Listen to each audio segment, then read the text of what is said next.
دینی خطبات و دینی تقاریر اور اسلامی معلومات کے لیے ہمارے سوشل نیٹ ورک شیخ رفیع اللہ علیوی کو فالو کرنا نہ بھولیں اور اپنے دوست احباب کے ساتھ بھی ضرور شیئر کیجیے۔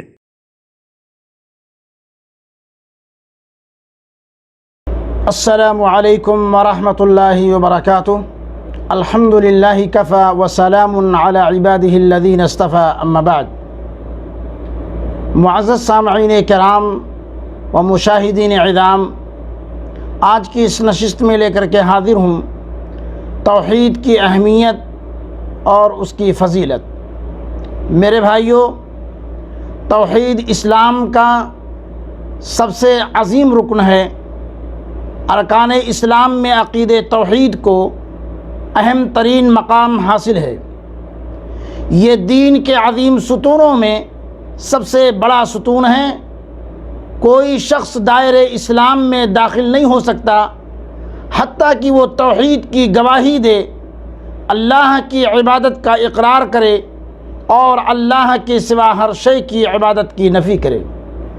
رسول اکرم صلی اللہ علیہ وسلم کا فرمان ہے، بنی الاسلام علی خمس، شہادت ان لا الہ الا اللہ وان محمد رسول اللہ وإقام الصلاة وإیتاء الزکاة والحج وصوم رمضان۔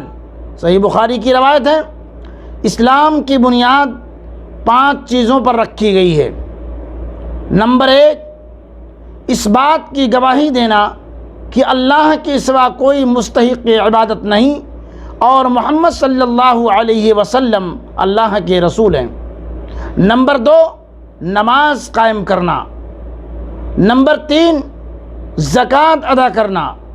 نمبر 4، اللہ رب العالمین نے اگر طاقت اور استطاعت دے رکھی ہے تو حج بیت اللہ کرنا۔ نمبر 5، رمضان المبارک کے روزے رکھنا۔ توحید ضروری امور میں اہم ترین اور اولین فریضہ ہے۔ میرے بھائیوں، عقید توحید اپنی عظیم مقام و مرتبے اور انتہائی اہمیت کی وجہ سے تمام اعمال پر مقدم اور تمام ضروری امور پر سبقت رکھتا ہے۔ یہی وجہ ہے کہ سب سے پہلے اس کی دعوت دی جاتی ہے۔ نبی مکرم صلی اللہ علیہ وسلم نے سیدنا معاذ بن جبل رضی اللہ عنہ کو یمن کی طرف روانہ کرتے ہوئے فرمایا تھا، وَإِنَّكَ تَأْتِي قَوْمًا مِّنْ أَهْلِ الْكِتَابِ فَلْيَكُنْ أَوَّلَ مَا تَدْعُوهُمْ إِلَيْهِ شَهَادَةُ أَن لَّا إِلَٰهَ إِلَّا اللَّهُ وَفِي رِوَايَةٍ إِلَىٰ أَن يُوَحِّدُوا اللَّهَ۔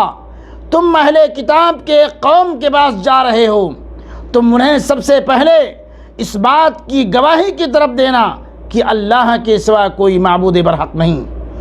دوسری روایت میں ہے کہ تم انہیں سب سے پہلے اس بات کی دعوت دینا کہ وہ اللہ کی توحید کا اقرار کر لیں۔ میرے بھائیوں، توحید کے بغیر کوئی بھی عبادت قابل قبول نہیں ہے۔ توحید دنیا اور آخرت میں امن و ہدایت کا باعث ہے۔ اس کی دلیل اللہ رب العالمین سورہ انعام کے اندر ارشاد فرماتے ہیں۔ کیا ہی پیارا ارشاد ہے اللہ رب العالمین کا، الذین آمنوا ولم یلبسوا ایمانہم بظلم اولئک لہم الامن وہم مہتدون۔ میرے بھائیوں، حقیقت میں امن انہی کے لیے ہے اور راہ راست پر تو وہی ہیں جو ایمان لائے اور جنہوں نے اپنے ایمان کو ظلم کے ساتھ آلودہ نہیں کیا۔ یہاں ظلم سے مراد شرک ہے، جیسا کہ اللہ کے رسول صلی اللہ علیہ وسلم نے وضاحت فرمائی۔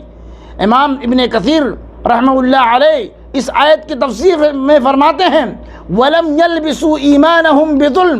اس آیت کی تفسیر میں امام ابن کثیر رحمۃ اللہ علیہ تفسیر کرتے ہوئے فرماتے ہیں، مراد یہ ہے کہ جن لوگوں نے عبادت کو اللہ وحدہ لا شریک کے لیے خالص کر دیا، وہ اس کے ساتھ کسی کو شریک نہیں ٹھہرایا، یہی لوگ روز قیامت امن میں ہوں گے اور دنیا و آخرت میں ہدایت سے سرفراز ہوں گے۔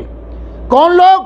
جنہوں نے ایمان لایا اور ایمان لانے کے ساتھ ساتھ اپنے ایمان کو شرک سے آلودہ نہیں کیا، شرک سے غلط ملت نہیں کیا، یہی لوگ بروز قیامت میرے بھائیوں سرفراز ہوں گے اور یہی لوگ کامیاب ہوں گے۔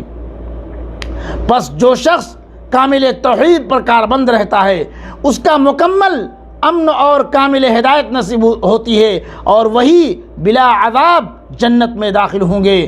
خلاصہ کلام یہ ہے میرے بھائیوں کہ شرک سب سے بڑا ظلم، شرک جو ہے سب سے بڑا ظلم، اور توحید حقیقی عدل ہے۔ توحید جنت میں داخلے اور جہنم سے نجات کا سبب ہے۔ اس لیے میرے بھائیوں ضروری اس بات کی ہے کہ اللہ رب العالمین ہم تمام لوگوں کو توفیق عطا فرمائے کہ توحید کو سمجھ کر اللہ رب العالمین ہم سب کو اس پر عمل کرنے کی توفیق عطا فرمائے۔ وآخر دعوانا الحمد للہ رب العالمین، والسلام علیکم ورحمۃ اللہ وبرکاتہ۔